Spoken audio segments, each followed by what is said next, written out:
Cette histoire se déroule dans une Grèce antique imaginaire, parmi les temples de marbre, les montagnes arides et les dieux assis sur leur trône de lumière. Le monde n'a pas toujours été cette chose silencieuse qu'on traverse en regardant sa montre. Dans l'histoire que je vais te raconter, le monde est encore un théâtre. Là, haut, sur les hauteurs invisibles du ciel, les dieux trônent avec leur colère et leurs éclairs. En bas, les hommes vivent, espèrent, tremblent et prient. Entre les deux, une vieille habitude. Laissez d'autres décider de nos vies. Parmi ces hommes, il y en a un que l'Olympe regarde avec une irritation particulière. Il s'appelle Sisyphe. Il est roi de Corinthe, une cité posée près de la mer, pleine de marchés, de navires et de pièces d'or qui changent de main. On pourrait dire qu'il est un bon roi, parce que la ville prospère. Mais ce n'est pas cela qui dérange les dieux. Ce qui les dérange, c'est son regard. Sisyphe ne se contente pas d'avoir peur. Il observe. Il teste leurs limites comme un joueur examine les règles d'un jeu. Là où les autres rois se prosternent, lui, parfois, calcule. Il sait que la peur est un outil et il refuse d'être seulement du côté de ceux qui la subissent. Un jour, une jeune nymphe disparaît. Elle s'appelle Égine. Son père, Asopos, dieu des fleuves, la cherche comme un père fou de douleur. Tout le monde sait la vérité sans oser la dire. Zeus l'a enlevée, encore une fois. Sisyphe a vu la scène. Asopos vient à lui, promet une source à Corinthe en échange du nom du coupable. Sisyphe accepte. Il livre Zeus. La jeune fille est retrouvée. La ville gagne de l'eau. Et Zeus gagne dans son cœur un noyau de haine froide. Le maître du tonnerre n'oublie pas. Il appelle Thanatos, la mort. Elle ne menace pas. Elle vient simplement.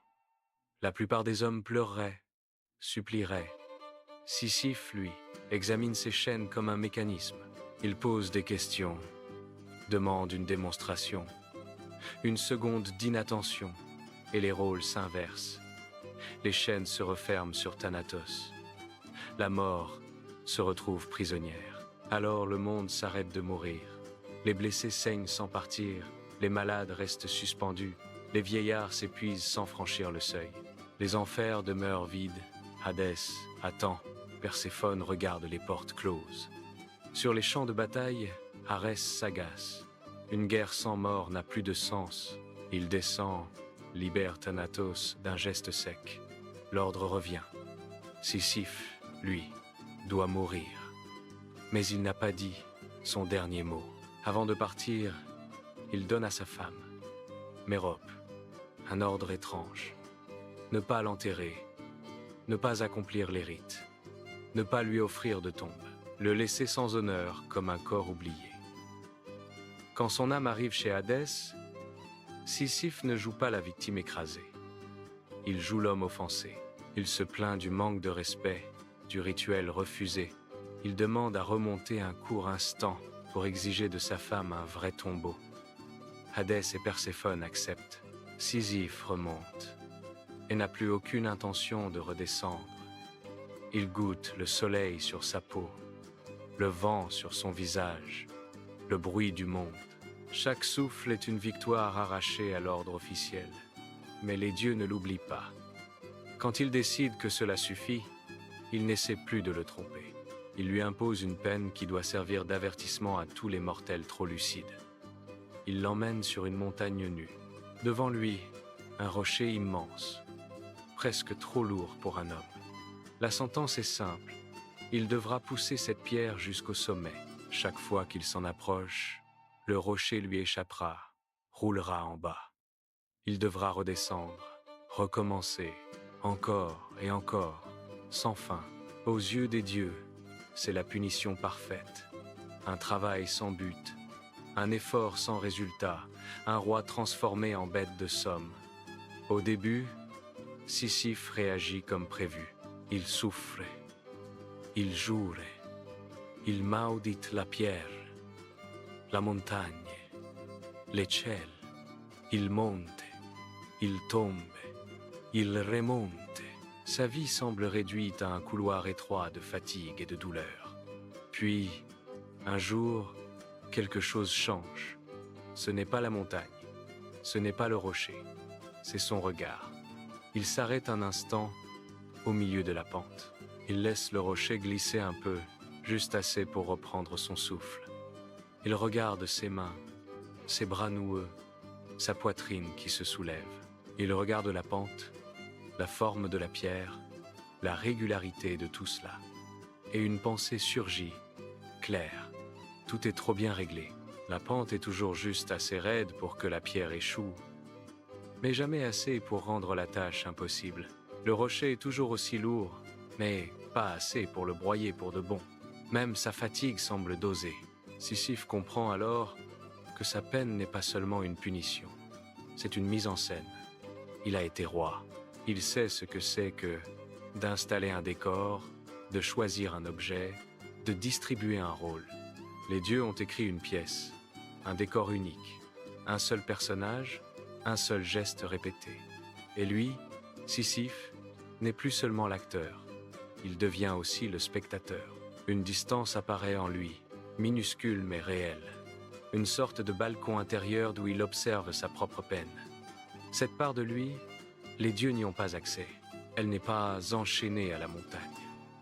Elle n'a pas été créée par leur colère. C'est autre chose. Une conscience nue qui regarde. Un point immobile au milieu du mouvement.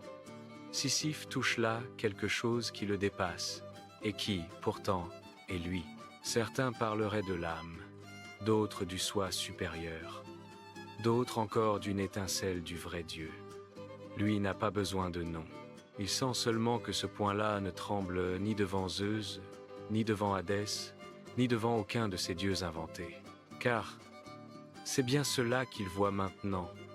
Ces dieux si bruyants, si avides d'adoration, sont en grande partie des créations humaines. Ils sont nés de la peur, de la culpabilité, du besoin d'expliquer la foudre, la mort, la souffrance. On leur a donné des visages, des colères, des histoires, puis on a oublié que c'était des images. Sur la montagne, au milieu de la sueur et de la poussière, Sisyphe ose l'impensable. Les dieux qui me punissent sont moins grands que la part de moi qui les voit. Ils trônent sur l'Olympe, mais ils restent dépendants de la peur des hommes.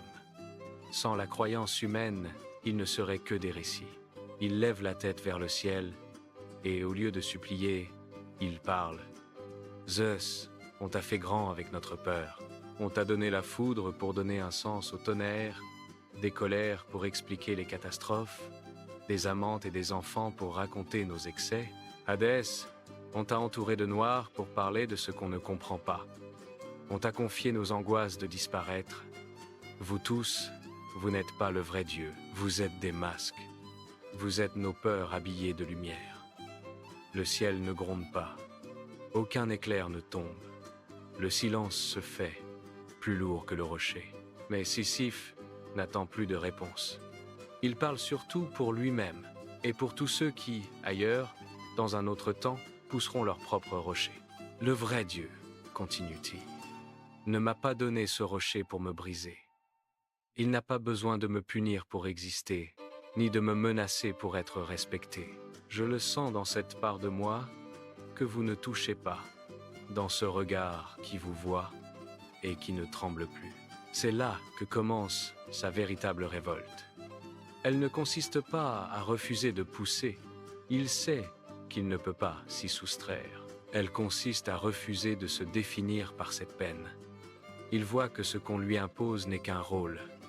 Condamné, coupable, rebelle écrasé, comme tant d'hommes qui vivent enfermés dans un rôle de gentil qui s'oublie, de fort qui ne pleure jamais, de perdant désigné, des personnages écrits par la peur, la famille, la société, parfois par la religion. Sisyphe décide qu'il jouera son rôle, parce qu'il ne peut pas l'effacer, mais qu'il ne s'y identifiera plus. Il poussera, mais il ne sera plus le jouet. Il souffrira, mais il ne sera plus la victime. Il deviendra témoin. À chaque pas, sa conscience répète « Je ne suis pas ce rocher, je ne suis pas cette peine. Je suis plus profond que ma punition. Je suis relié à un Dieu qui ne punit pas, qui n'humilie pas, qui ne joue pas avec ses créatures comme avec des pions. De loin, tout semble inchangé. Un homme pousse, une pierre tombe, les dieux se rassurent. Ils croient que la leçon tient bon. Ils ne voient pas que, dans le secret d'un cœur humain, leur pouvoir s'est déjà fissuré. Depuis sa montagne, Sisyphe parle à tous ceux qui montent et redescendent sans cesse, épuisés par des tâches répétitives, des peurs anciennes, des rôles usés. Tu n'es pas le rocher que tu portes, tu n'es pas la somme de tes échecs, tu n'es pas la voix qui te juge dans ta tête, tu es ce regard qui commence à se réveiller.